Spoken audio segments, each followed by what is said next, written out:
Warahmatullahi wabarakatuh. Bismillahirrahmanirrahim. Alhamdulillahi rabbil alamin. Wassalatu wassalamu ala asyrafil mursalin Sayyidina Muhammad wa ala alihi wa sahbihi ajma'in. Amma ba'du. Saudara-saudara, sebagaimana pengajian kita minggu yang lalu, kita sudah menetapkan bahwa apa yang dibawa oleh Nabi Muhammad sallallahu alaihi wasallam, yang disampaikan beliau kepada umatnya sampai kepada kita sekarang ini, adalah tetap di dalam keadaan aslinya.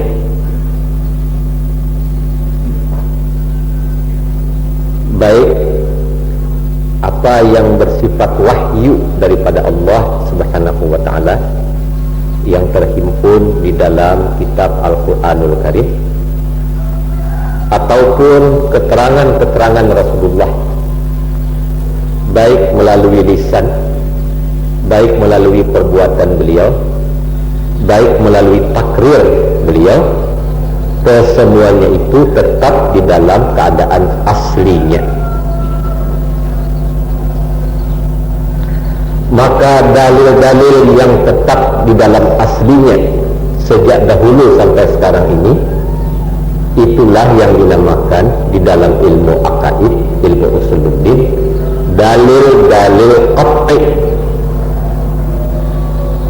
Asal perkataan qat'i itu qata'a, dalil-dalil yang memutuskan, qat'i.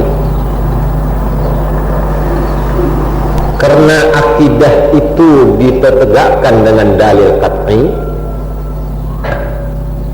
Jadi dalil qat'i itu dalil yang bersumber datang daripada Allah Subhanahu wa ta'ala, baik yang termaktub di dalam Al-Quran atau hadis-hadis yang sahih dari Rasulullah SAW. Maka dalil qat'i itu dinamakan sunyi, bersih daripada syubhat.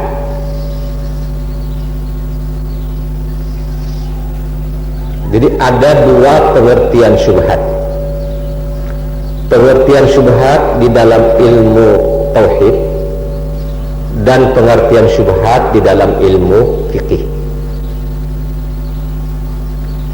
Adapun pengertian syubhat, sesuatu itu syubhat di dalam ilmu fikih, itu artinya sesuatu yang tidak terang, apakah halal, apakah haram, apakah harus,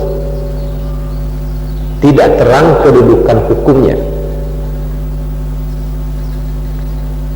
Tidak terangnya itu baik dari sudut dalil-dalil qat'i, yakni Al-Quran dan hadis, atau dalil-dalil ijtihadi, istimbat kata orang, dan istidlal daripada ulama-ulama mujtahid, tidak dapat menentukan dengan pasti tentang halalnya, haramnya, sahnya, batalnya, bolehnya, tidaknya. Maka yang demikian itu dinamakan syubhat di dalam hukum fikih. Misal yang terang, sesuatu hewan, anggaplah, ambillah misal yang macamnya kodok, katak. Ada satu jenis katak yang tidak terang halal dan haramnya, karena ada yang mengatakan jenis katak ini hayyun fid darain, hidup dalam dua alam.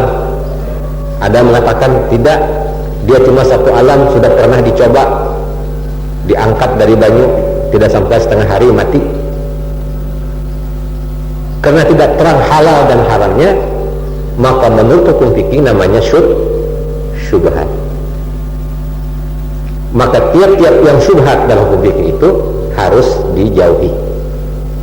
Itu syubhat dalam pengertian hukum fikih. Adapun syubhat di dalam pengertian hukum tauhid, ilmu usuluddin, masalah i'tiqad, ialah sesuatu yang tidak ada dalil qat'inya, sesuatu yang tidak jelas diterangkan oleh dalil qat'i yakni Al-Quran atau hadis yang sahih. Di mana perbedaannya? Perbedaannya terletak di dalam masalah ijtihad. Kalau di dalam hukum fikih ada hukum ijtihad, apabila seorang ulama atau imam tidak mendapat dalil di dalam Al-Quran, tidak mendapat dalil dari hadis Nabi, maka ulama itu berijtihad menentukan hukum sesuatu. Jadi kadang-kadang ijtihad itu disebut juga ar-ra'yu. Ra'yu itu artinya pikiran, hasil pemikiran. Adapun di dalam masalah hukum tauhid tidak ada ijtihad. Itu bedanya. Tidak ada ijtihad. Kalau tidak ada di dalam Al-Quran, tidak ada dalam hadis yang sahih, itu artinya tidak ada sama sekali. Tidak ada hukum ijtihad di dalam ilmu tauhid. Sebab menurut sebagaimana kita terangkan dahulu itu, bahwa yang hasil daripada ijtihad itu namanya zon. Zon itu kalau secara harfiah terjemahannya sangka. Jadi tidak boleh ada hukum zon di dalam ilmu tauhid. Di dalam kepercayaan kita kepada Allah, kepercayaan kita kepada Rasul Allah, tidak boleh ada hukum zanni. Nah, karena tidak boleh ada hukum zanni, maka tidak ada yang dinamakan ijtihad. Tidak ada yang dinamakan pendapat imam anu, pendapat imam ini, pendapat ulama anu, tidak ada di dalam ilmu tauhid. Nah, ini sudut perbedaannya. Yang zanni itulah dalam hukum tauhid dinamakan syubhat. Keterangan-keterangan mengenai al-tekad yang tidak bersumber pada dalil qat'i, namanya dalil zanni, itulah yang dinamakan syubhat. Dalil-dalil syubhat, keterangan-keterangan yang syubhat di dalam ilmu tauhid, di dalam ilmu akaid.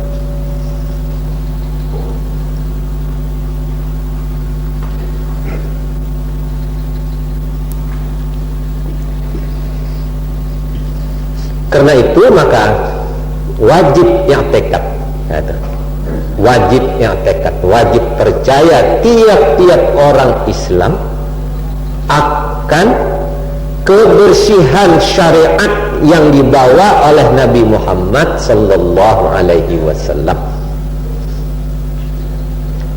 Bersih bahwa syariat itu datang daripada Allah Subhanahu wa ta'ala, tidak dicampuri oleh tangan dan pikiran manusia. Nah, itu yang kita terangkan minggu yang lalu, bahwa kita wajib percaya bahwa keaslian Al-Quran, keaslian sabda Rasulullah terpelihara sampai sekarang dan sampai hari kiamat. Nah, jadi keaslian dalil Al-Quran dan keaslian dalil hadis-hadis yang sahih itulah yang dinamakan dalil qat'i.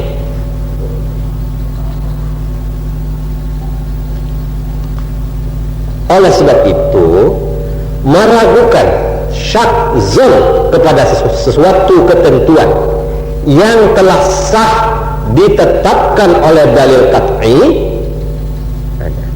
maka keraguan itu merubah kedudukan iman.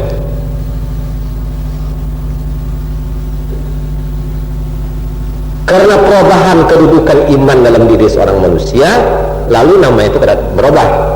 Kadang-kadang tingkat paling berat dikatakan irtadda. Dalam bahasa kita disebut perkataan murtad.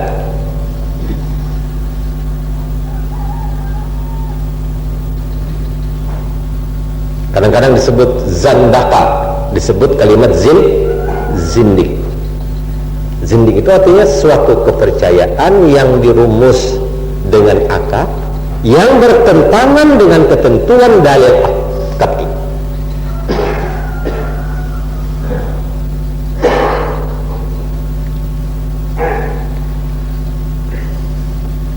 Jadi pada hari ini kita mulai dari tingkat yang paling atas, bahaya-bahaya yang timbul kan, di dalam diri manusia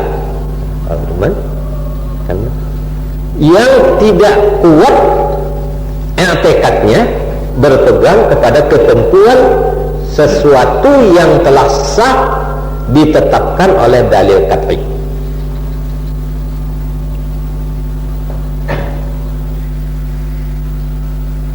Akibat daripada keraguan-raguan atau menolak, apalagi sampai timbul kekurang kepercayaan seorang jar kalau tadi percaya bang, nah itu. Tapi yang tidak kadapati percaya itu sesuatu yang sudah sah menurut hukum dalil yang ditentukan oleh Quran dan hadis yang sahih. Hal yang itu disebut dalam istilah ar-ruju' anil Islam. Ar-ruju' anil Islam. Kalau secara lafziahnya, artinya terjemahannya kembali dari Islam. Kalau bahasa Banjarnya babulik dari Islam. Artinya kalau babulik Islam artinya ampih Islamnya. Jadi ar-ruju' anil Islam itulah yang dinamakan dalam hukum ar-riddah. Dalam bahasa kita sehari-hari disebut murtad.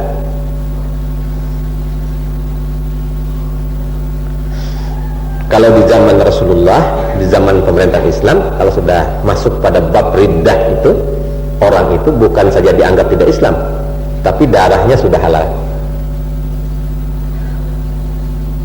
Jadi kalau seorang khalifah mengetahui seorang dahulunya Islam lalu riddah, murtad, itu sudah wajib dibunuh. Sudah halal darahnya. Itu di dalam pemerintahan zaman khalifah.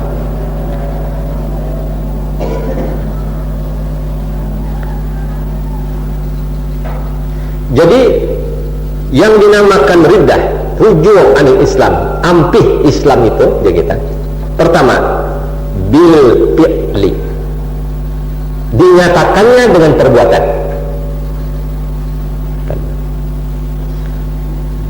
Kedua, al-imtina an fi'lin. Kedua, mencegah dari memperbuat sesuatu. Yang pertama, dia sendiri memperbuat, akibat perbuatannya itu menjatuhkan hukum riddah kepada dirinya. Itu namanya al-fi'lu, perbuatannya. Kedua, dia tidak memperbuat sesuatu itu, tapi mencegah orang lain memperbuat sesuatu itu. Akibat dia mencegah orang lain memperbuat sesuatu itu, membuat hukum riddah pada dirinya.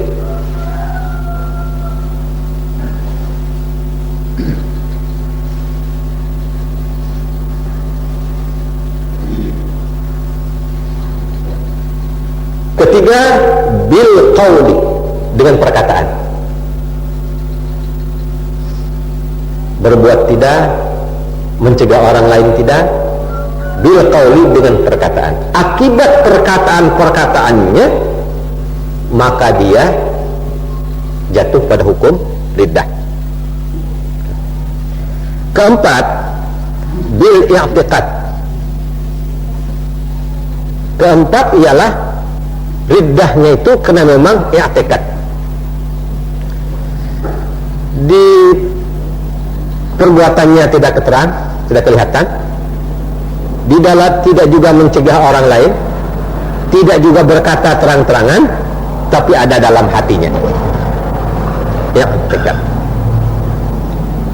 Jadi empat itulah hal-hal yang menyebabkan orang masuk ke dalam riddah. Sekarang satu persatu kita selidiki. Bil fi'li, menyebabkan riddahnya seseorang karena perbuatan. Jadi, pertama ialah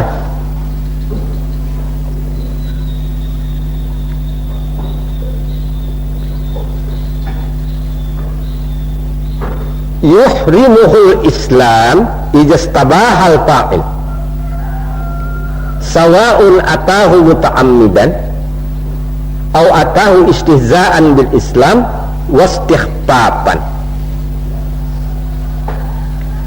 Pertama ialah satu perbuatan, sesuatu keadaan yang telah sah menurut dalil qat'i. Perbuatan itu, pekerjaan itu diharamkan oleh Islam. Menurut Quran, menurut hadis yang sahih, perbuatan terang telah haram, jelas diharamkan oleh Islam. Lalu apabila orang yang memperbuat pekerjaan yang haram itu istibaha, lalu menganggap kada haram, ujar Nabi ini haram, ujar Quran ini haram, lalu diperbuat oleh seseorang yang haram itu istibahal fa'il, dengan merasa itu kada haram, sama dia mengerjakan perbuatan itu muta'ammidan atau sengaja, istihzaan atau mengejek, maululu,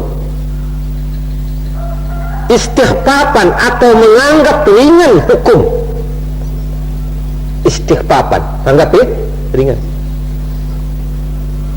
Pekerjaan-pekerjaan itu semuanya ar-riddah, orang itu sudah murtad.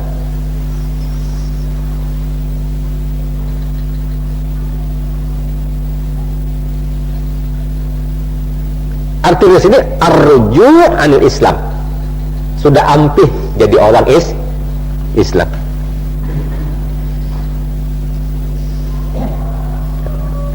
Jadi baik dengan sengaja atau istihzaan, main-main, dia kita beulu-uluan atau balaloya, ujar bahasa Banjar kan. Jadi ujar sikung tu nah, jangan dikinum, jangan umpat nang orang nang apa namanya nang itu bermusik-musikan nang tari masal, macam malam dahulu di Simpang 4 Sungai Bilu kan, sudah bagai orang beratan di tukang pulang minuman keras, segala bir, segala macam-macam. Simpang 4 sini lah, parak jembatan dibari-bariakan bir, brandy dan orang-orang tawar. Ada seko mengatakan jangan, ini haram. Apa sini anda minumnya murtad. Itu namanya istihzaan wastighfapan, mengejek hukum dan menganggap ringan. Sebab khamar itu sudah mutlak dengan nas qat'i haram.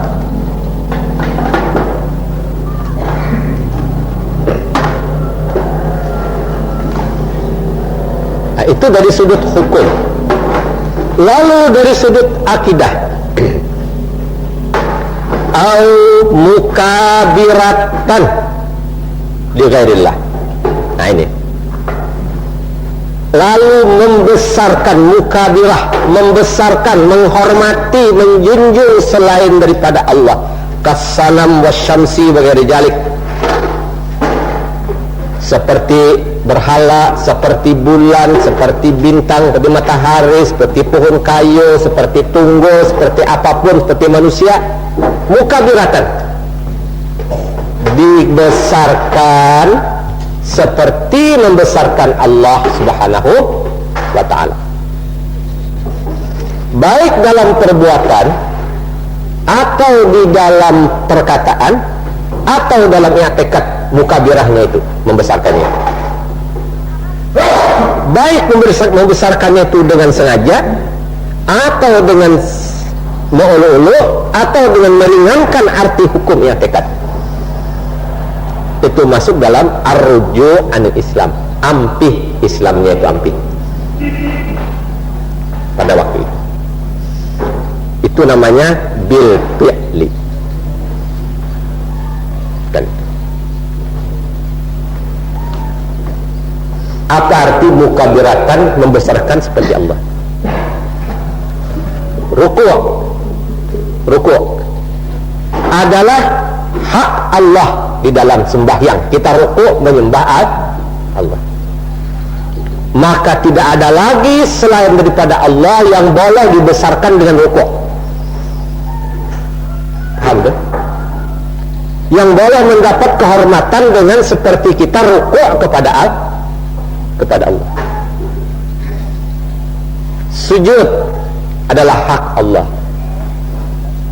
Tidak lagi selain daripada Allah yang mukabirah, yang boleh dibesarkan, mendapat kehormatan dengan kita sujudi. Jadi perbuatan-perbuatan yang membesarkan sesuatu, baik dengan perbuatan, baik dengan perkataan, baik dengan i'tikad, yang itu hanya hak Allah Ta'ala, lalu diberikan kepada yang selain daripada Allah dengan sengaja atau dengan istighfar meringankan, itu namanya riddah. Baik matahari, baik pada bulan, baik pada bintang, dan sebagainya. Lalu perbuatan yang lain, istighfapan dengan perbuatan kailqa'il mashab wa kutubal hadis fil abzar wastihza'u biha au istighfapan bima ja'a biha. Seperti umpamanya melemparkan mashab itu kitab Quran di tempat-tempat yang kotor, ke bawah rumahan, ke peceran. Arti mashab itu artinya tidak tentu sebukuan Quran. Kertas yang ditulisi ayat Quran namanya mashab. Kertas yang di dalamnya itu ada tulisan ayat Al-Quran namanya itu mashab. Maka sengaja menghina perbuatan itu, membuang fil akzar di tempat kotoran, ke bawah rumahan, awata'aha atau dijajak-jajak dengan sengaja, wa kutubal hadis, dan kitab-kitab hadis Rasulullah, istighfapan, menganggap ringan, istihzaan, mengolok-olok. Ini kitab hadis, apa ini isinya blang menimbai banyak, baru menyangit ke apa. Maka perbuatan demikian membuat manusia riddah.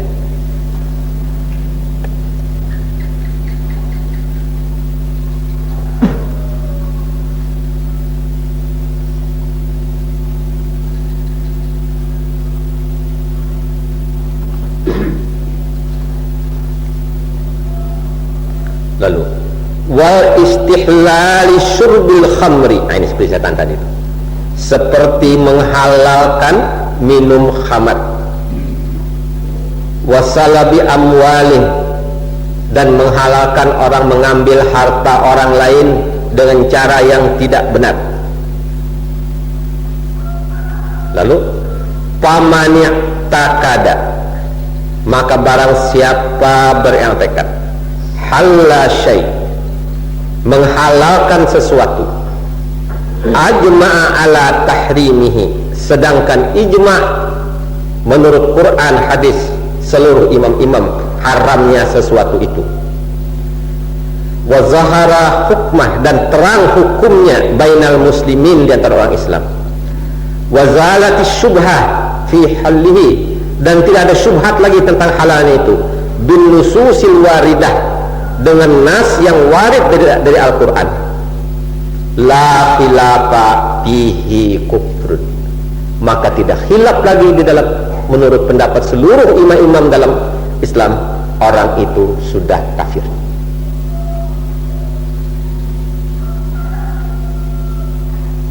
Irtadda, murtad, sudah kafir. Jadi sesuatu yang sudah terang haramnya lalu dihalalkan, dalilnya terang yang qat'i, hukumnya terang, tidak syubhat lagi, lain perkara syubhat, tidak lagi syubhat bin nususil waridah, dengan nas yang qat'i Quran dan hadis yang sahih, la khilafa fihi kufr, maka perbuatan demikian itu membuat orang menjadi kafir.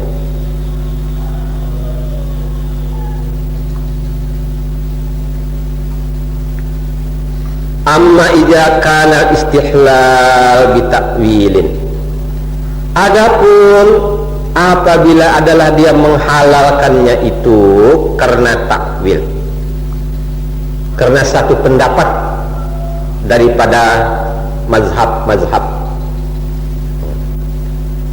kan itu.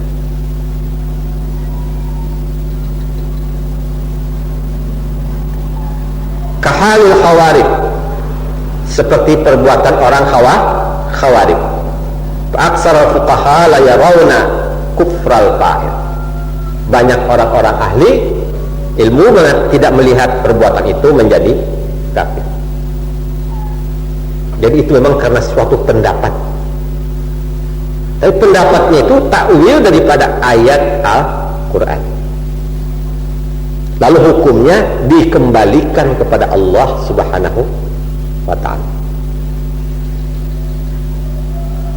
Jadi tidak menghalalkan yang haram, tidak membuat i'tikad baru, tapi dia memahamkan satu ayat Al-Quran. Akibat pemahamannya itu ayat atau hadis Nabi itu, lalu i'tikadnya itu salah, kan? Maka menurut ulama-ulama mereka pendapat mereka tidak beri matan itu sudah kafir atau itu sudah murtad. Nah, inilah lalu ada istilah kafir indan nas, Islam indallah. Kalau kita mendengar orang tasawuf, orang mengaji-ngaji itu ada kalimat kafir menurut pendapat manusia, tetapi dia Islam di sisi Allah. Artinya fahisabuhu inda rabbih, maka perhitungannya terserah kepada Allah Subhanahu wa ta'ala.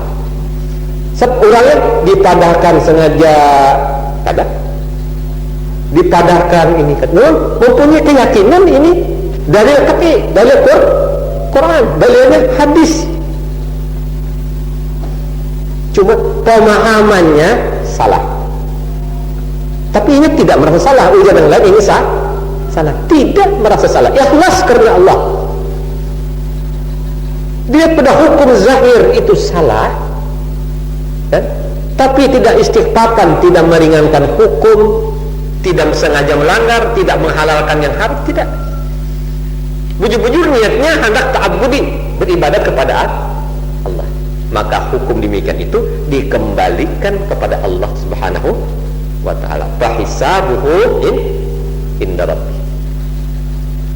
Nah, inilah sebabnya maka ada istilah kan itu kafir indan nas, kafir menurut manusia tapi Islam indallah. Itu sebabnya ada karena tidak berani menentukan sesuatu hukum.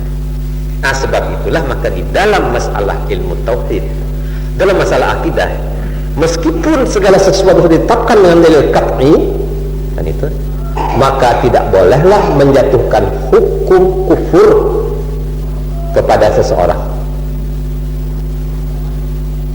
Secara umum boleh, kalau begini, oh ini murtad. Pikiran tadi. Kalau memang dia menganggap yang halal menjadi yang haram dihalalkan dengan sengaja, baik dengan perbuatan, baik dengan perkataan, baik dengan i'tikad, maka murtad. Itu secara umum bisa. Tapi lalu menunjuk pribadi orang, nyawa murtad, tidak boleh. Terang itu? Oh, inti sudah kafir, itu tidak boleh. Sebab perbuatannya, perkataannya, laku itu belum tentu lagi sengaja muta'ammidan, belum tentu istighfatan meringankan hukum, belum tentu istihzaan, belum tentu, mungkin karena ada pikiran, ada pendapatnya. Pendapatnya berdasar pada dalil qat'i yang dipahamkannya atau dipahamkan orang dahulu dan diikutnya itu pendapat itu salah. Nah, hal-hal yang demikian itulah diterangkan, dikembalikan kepada Allah Subhanahu wa taala. Wa minal amsilati. Nah, misal anistihlalil muhrim bitakwil. Ada orang yang pernah menghalalkan yang haram karena takwil daripada ayat Quran. Ma fa'alahu Qadami ibnu Maz'un. Ada seorang namanya Qadami bin Maz'un.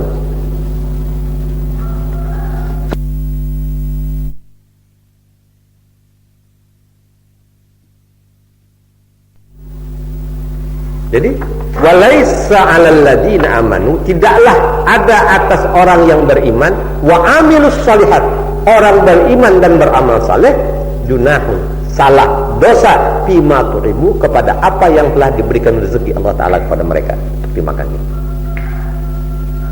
Jadi mereka ini merasa orang-orang beriman, orang-orang beramal saleh. Falam yakfuru bifi'lihim, tidak dianggap kafir perbuatan mereka itu. Tapi wa idza arafu tahrimaha, dan apabila dia sudah tahu bahwa itu memang diharamkan Tuhan, fatabu, maka mereka bertobat. Wa uqima alaihimul haddal khamra, maka didirikanlah had hukum kepada mereka, hukum orang minum arak, bi'tibarihim asin, dan diberikan orang-orang yang maksiat. Lalu mereka itu dihukum, jangan khalifah, dipukul sebagaimana hukuman orang minum arak, pukul 40 kali, didera. Tapi mereka tidak dianggap orang murtad. Sampai dekat murtad mereka dibunuh. Nah, itu misal pernah terjadi di zaman khalifah, kejadian demikian itu. Mereka di Syam minum-minum khamar, dikatakan halal, dan mereka, kami menganggap ini halal, dalilnya ini. Kepada orang beriman beramal saleh tidak ada larangan. Tu'imu, apa yang diberi Tuhan, itu tidak ada larangan itu. Tidak sampai kepada mereka keterangan tentang haramnya khamar. Lalu mereka tidak dijatuhkan hukum falam yakfuru, tidak ke hukum kafir, tapi mereka sesudah wa'arafu tahrimaha, sudah mereka tahu haramnya khamar itu, patabu, mereka disuruh wajib tobat. Lalu wa'uqima alaihimul haddal khamri, didirikan hukum had. Jadi kita tindak pidana aja meskipun hukum had, didera mereka itu, dianggap mereka orang yang maksiat kepada Allah.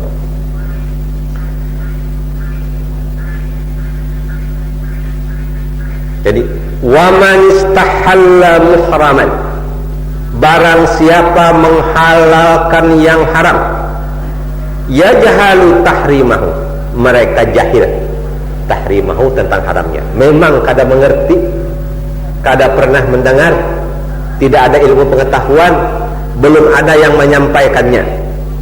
Jadi yajhalu, jahil tentang haramnya itu. Fala ya'tabiru murtaddan, maka tidak masuk kepada orang yang dianggap murtad.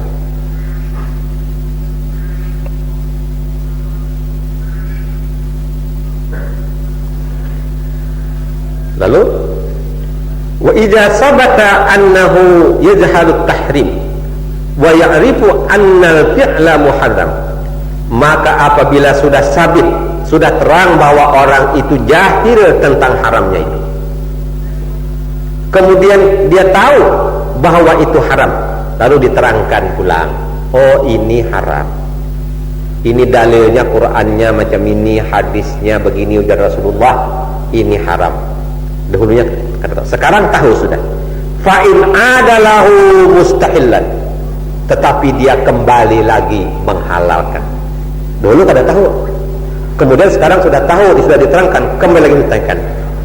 Fahuwa kafirun la syakka fi kufri, maka orang itu menjadi kafir, tidak syak lagi tentang kekafirannya. Jadi pada waktu dia tidak tahu, dia menghalalkan yang haram, tidak dianggap dia murtad, tidak dianggap dia kafir.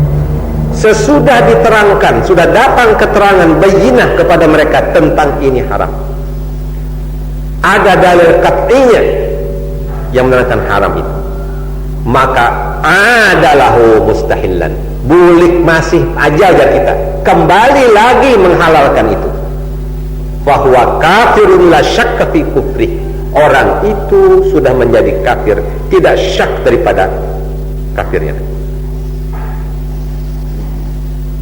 Amma adapun in atahu ghaira mustahillillah, adapun apabila dia kerjakan juga yang haram itu tetapi tidak menghalalkannya, menggawi aja lagi tapi tidak menghalalkannya, baik dengan perkataan tidak menghalalkan, baik dengan tekad tidak menghalalkan, yakin tetap haram, lalu dikerjakan, fahuwa asin la kafir, dia termasuk orang maksiat, bukan orang kafir. Nah, jadi bulang balik soalnya soal tekad. Ini yang dinamakan akidah. Jadi kedudukan sesuatu hukum dengan pertalian dengan iman itu tergantung kepada akidah. Seorang yang berbuat sesuatu kalau akidahnya rusak, kan? Yang haram sudah menjadi halal, atau sudah kada masa haramnya lagi, karena biasa saban hari menggawi itu, siang malam menggawi itu terus, tidak lagi merasa bahwa itu hukumnya haram. Bau hidup jadi maling, tidak pernah merasa bahwa barang cuntan itu haram, tidak pernah. Itu namanya bil i'tiqad. Maka itu sudah kafir la syakka, kafir tidak syak lagi kafir.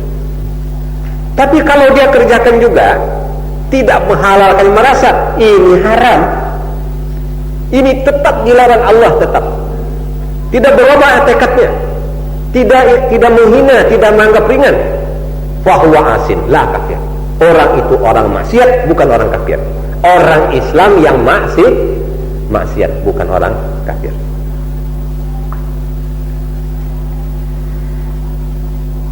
Nah, ini bil fi'li. Yang kedua, wa ya'tabiru raji'an anil Islam, dan diaktibarkan termasuk orang yang raji' anil Islam, artinya ampih, Islamnya ampih. Siapa? Manimtana'a an ityani fi'li yujibuhul Islam, orang yang melarang orang lain mengerjakan pekerjaan yang diwajibkan oleh Islam.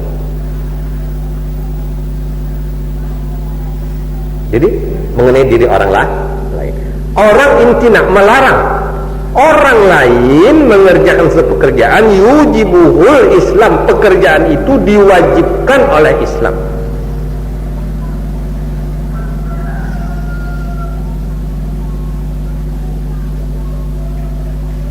Apa namanya? Amar ma'ruf nahi mungkar dengan dalil qat'i wajib. Orang Islam itu mengerjakan amar ma'ruf nahi mungkar. Ada yang imtina, melarang, sengaja melarang itu, dan dia tahu bahwa ini diwajibkan buat orang Islam, maka orang yang melarang itu raji'an anil Islam, ampih Islamnya.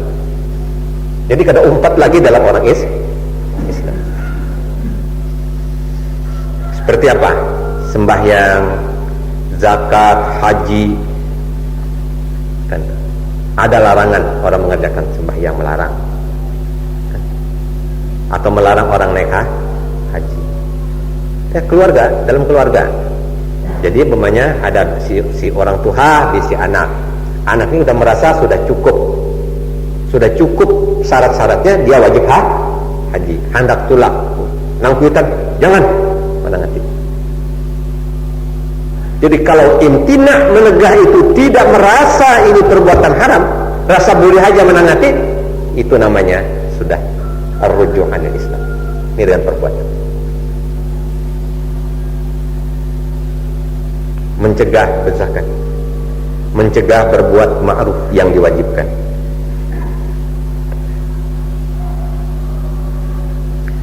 Wa kadzalikal imtina an kulli ma aujabat syari'ah wa ajma'a ala wujubihi. demikian juga pencegahan, pelarangan daripada tiap-tiap yang diwajibkan oleh syariat, yang telah ijma atas wajibnya sesuatu itu. Jadi tiap-tiap yang diwajibkan oleh syariat, oleh Nabi kita wajib, akan dikerjakan oleh orang lain, apa dia itu bini kita, anak kita, keluarga kita, atau orang di bawah pemerintahan kita, kebetulan kita orang yang memerintah. Kalau imtina, dilarang perbuatan itu dengan sengaja, bila terang perbuatan itu wajib dikerjakannya, maka orang yang melarang itu termasuk irtadda, orang-orang yang sudah keluar dari Islam, sudah murtad dari agama Islam. Fa in kana mimman la ya'riful wujub, adapun si yang melarang itu orang yang tidak tahu bahwa yang dilarang itu pekerjaan wajib, lam yahkum bi kufri, tidak dihukumkan masuk orang yang kafir. Inya melarang itunya kada tahu bahwa orang dilarangnya itu perbuatan yang wajib, memang inya kada tahu, bukan sengaja hendak melarang orang berbuat wajib, kada, memang inya kada tahu hukumnya, kada mengerti, jahil inya itu. Jadi orang tua melarang anak naik haji atau melarang anak ini, inya ini sineng Tuhan ini kada tahu bahwa ini hal yang wajib, kada mengerti, dan inya itu kada boleh berbuat demikian, jahil inya. Karena jahilnya itu dia bukan orang kafir, tapi orang yang asin, orang yang maksiat, dosanya tetap besar, tetapi tidak masuk dalam daftar orang yang sudah ar-ruju' anil Islam, keluar daripada Islam.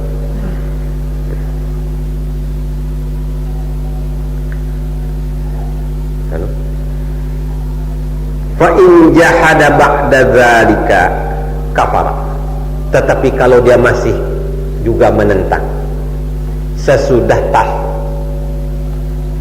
sesudah sampai kepadanya, maka tetaplah ia kafara la syakka, dia kafir tanpa syak lagi.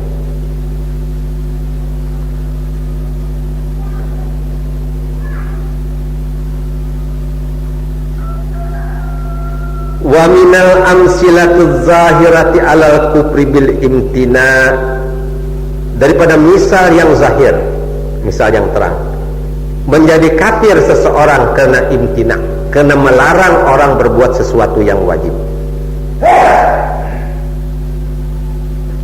ialah al-imtina anil hukmi bis syari'atil islamiyah wa tadbiqil qawaninil wad'iyah badalan minha.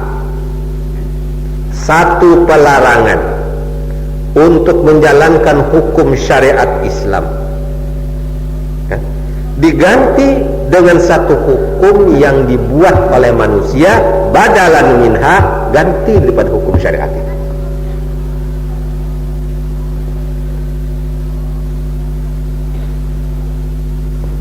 Lalu wal aslu, pada asalnya, pada pokoknya, pada dasarnya fil Islam, dalam Islam itu, annal hukma bima anzalallahu wajibun, bahwa tiap-tiap hukum yang diturunkan Allah Ta'ala itu wajib. Ini.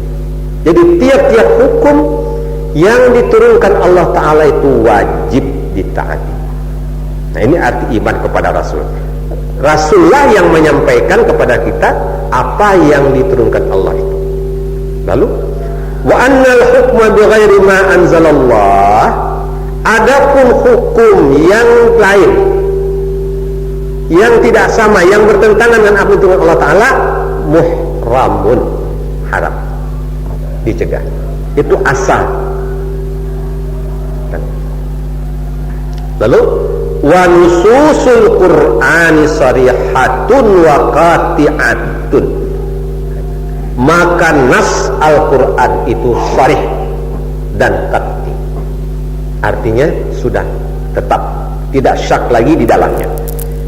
Yaqulu Allah berfirman, innal hukma illallah, sesungguhnya hukum itu hanya yang datang daripada Allah.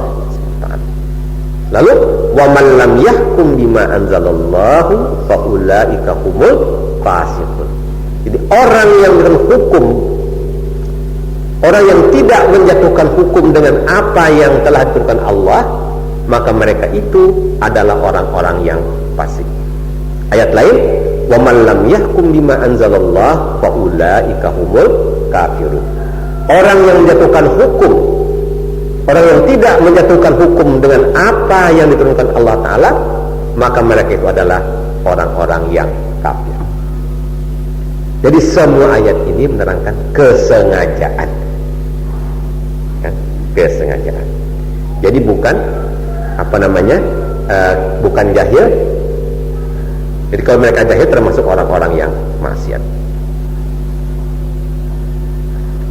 Lalu wala khilafa fi anna kulla tashri'in mukhalifun lisyari'atil islamiyah. Maka tidak ada khilaf lagi.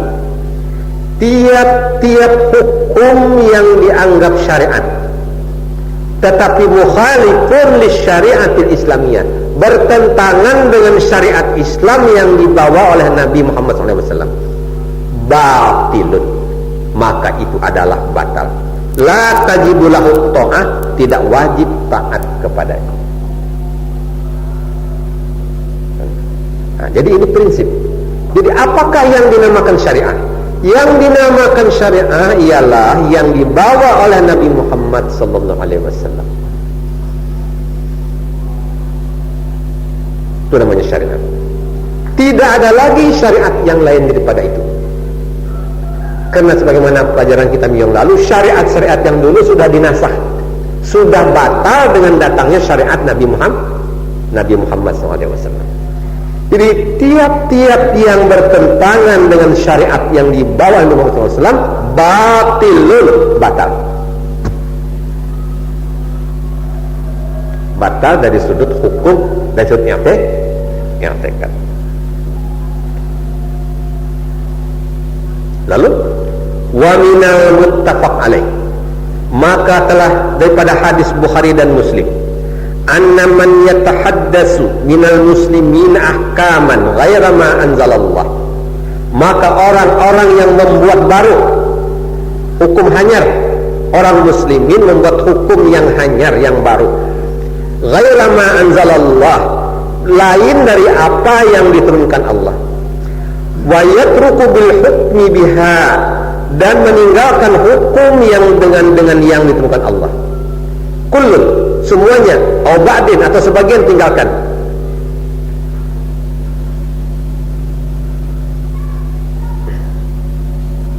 Wasafahum bihillahu ta'ala minal kufri wal zulmi wal fisqi. Maka orang demikian itu disifatkan Allah dalam Al-Quran dengan orang-orang yang kafir, dengan orang-orang yang zalim, dan dengan orang-orang yang fasik.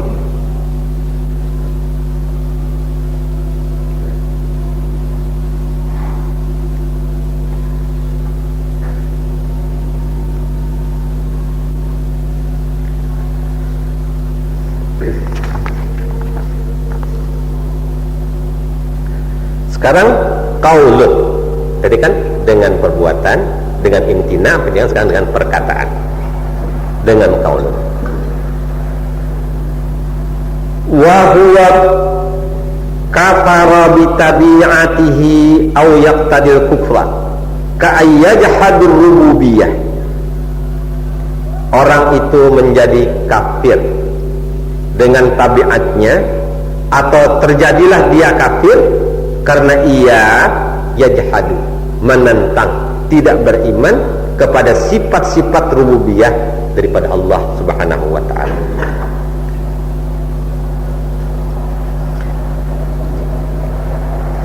Fayad'a anna lillahi syuraka, seperti mereka menyangka atau mengatakan Allah itu mempunyai syarikat. Aw yaqula bi anna lillahi sahibah, atau dia berkata bahwa Allah itu mempunyai sahabat. Aw walada, atau anak. Wa yud'an nubuwah, atau dia menuduh, menyangka, mendakwa ada kenabian lagi sesudah Nabi Muhammad SAW. Lalu aw yunkirul anbiya wal malaikati aw ahaduhum, atau dia mengingkari nabi-nabi, mengingkari kenabian nabi-nabi, baik semuanya atau salah seorang daripada nabi-nabi. Mengingkari malaikat, tidak percaya kepada adanya malaikat, baik semuanya atau salah satu malaikat. Seperti umpamanya orang Yahudi itu tidak percaya Jibril itu malaikat, tidak percaya. Jadi bagi Yahudi Jibril itu bukan malaikat selain Tuhan. Orang Yahudi.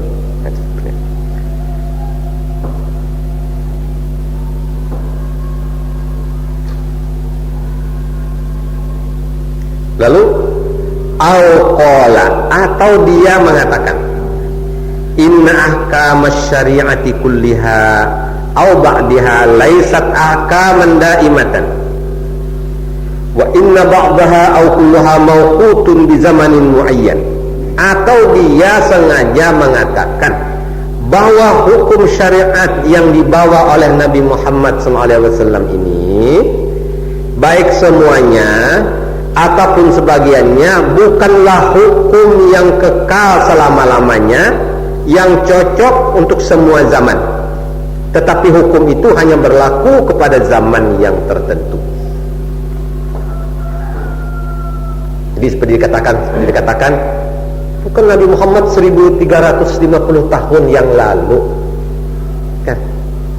Jadi Nabi Muhammad membuat hukum, menjatuhkan hukum, contoh-contoh sesuai dengan zaman yang 1000 tahun yang lalu cocok. Zaman kita sekarang ke 1000 tahun yang lalu, zaman sudah modern, zaman maju. Kada cocok lagi yang dimisalkan, dicontoh Nabi Muhammad itu dengan zaman sekarang. Kalau berkata begini, kafara la syakka, orang sudah kafir dengan syariat Islam, tidak syak lagi. Bil qaul. Banyak kan sekarang itu kan sudah 1000 tahun, mana lagi cocok lawan kita zaman sekarang ini lain. Kan barang siapa sengaja, ingat, dengan hal-hal yang demikian itu kafir, tidak syak lagi.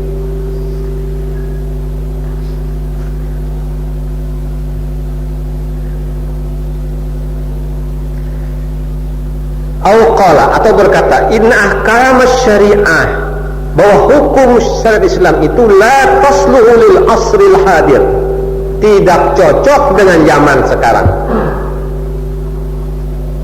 Jadi ini bukan zaman ini, zaman Bahari sudah ada, kitab ini ditulis sudah 400-500 tahun yang lalu. Jadi zaman Bahari pun ada sudah perkataan bahwa la tasluhu lil asril hadir, tidak cocok dengan zaman sekarang. Itu artinya dengan kaul, baik dengan kaul, dengan perkataan, hal-hal yang menyebabkan orang yang irtadda khurujun minal Islam. Jadi 3 hal itu sudahlah kita mengetahui, yang merusak kepada akidah. Jadi perlunya kita mempelajari kepercayaan kepada Nabi begitu jauh dan begitu mendalam. Sebagaimana kita terangkan beberapa kali pengajian, itu menjaga sebagai benteng dalam pada diri kita. Jangan sampai kita baik sadar atau tidak sadar terperosok kepada sesuatu yang dikatakan ar-ruju' anil Islam. Kita ini sudah bulik kembali dari Islam, artinya sudah berampih Islam itu sudah ampih.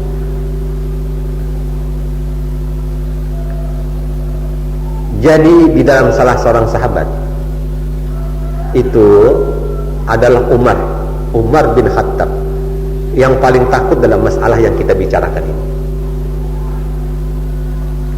Sehingga di zaman beliau itu, kalau ada orang mati jenazah, beliau itu sebelum menyembahyangkan jenazah, beliau bertakun dulu dengan Huzaifah bin Yaman. Hai Huzaifah, apa orang ini kita sembahyangkankah kadang? Ujar Huzaifah, kita sembahyangkan, sembahyang. Kalau Huzaifah tidak menyembahyangkan, Umar tidak akan sembahyang. Dan di zaman Umar Khattab itu ialah Huzaifah bin Yaman lah orang yang paling tahu, dianggap orang yang menerima ilmu dari Rasulullah, asir rahasia, tanda-tanda orang munafik, orang itu mendapat kelebihan daripada sahabat yang lain. Hudzaifah bin Yaman. Tapi zaman itu sudah berlalu, kan itu dikatakan bahwa itu bukan hadis, itu hukum cara umat. Tapi khalifah-khalifah yang lain pun menganggap pada lahirnya mereka ke Islam, mereka itu adalah mendapat hak sebagai orang Islam. Di zaman kita sekarang tidak berlagi tanya nih, orang ini sembahyang katakan lagi pada lahirnya. Tapi dalam sudut yang tekad tadi itu, itulah hukumnya di sisi Allah Subhanahu wa Ta'ala.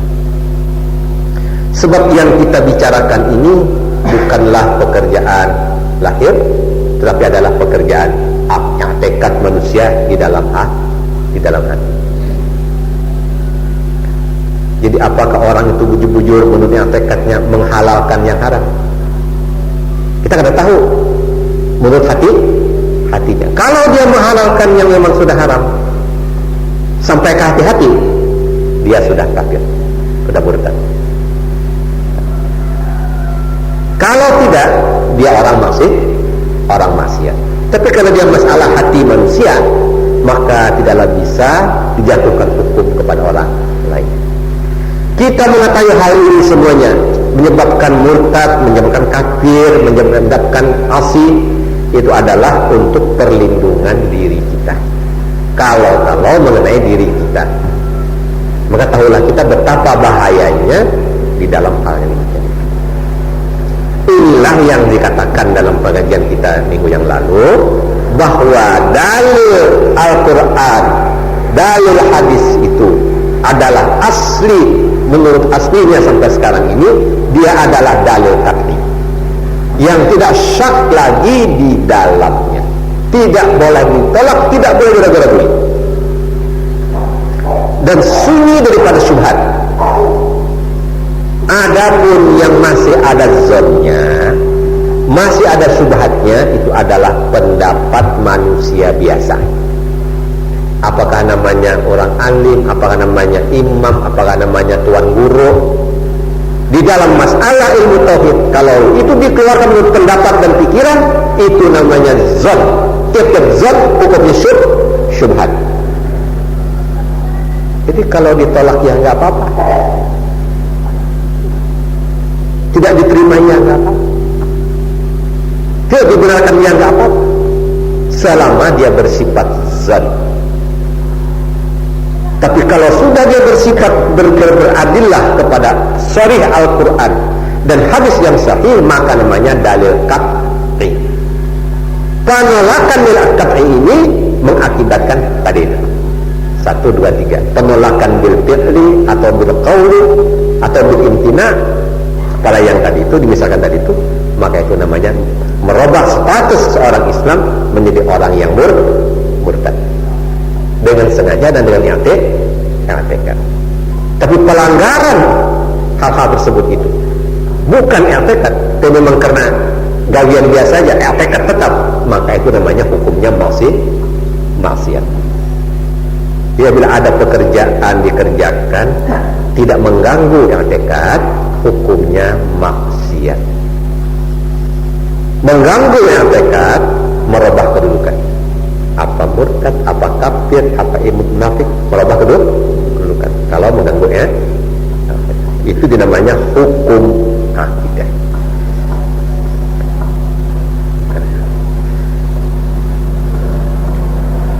Lalu diterangkan lagi, wa minal muttafaq an ta'allama as-sihra wa ta'limahu haramun wa i'tiqad ibahatuhu kufrun. Dan telah ittifaq, ijma' di dalam Islam bahwa belajar ilmu sihir, mengajarkan sihir haram. Lalu mengikatkan ibahatahu, sihir itu boleh, harus saja kufrun, kafir.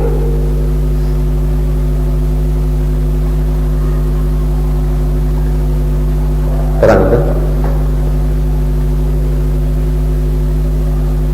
Itu sudah ittifaq. Itu sudah qat'i di dalam agama Islam. Jadi saudara-saudara,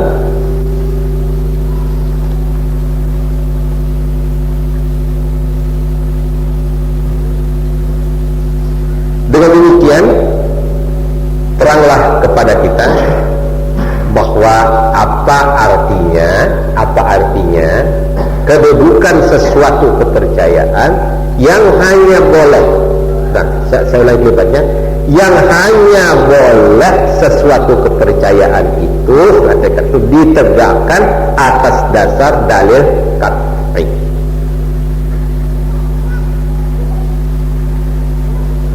dan tidak boleh tegakkan di luar daripada dalil qat'i. Arti dalil qat'i itu artinya tidak masuk lagi masalah ijtihad, masalah pendapat di dalam hukum akidah.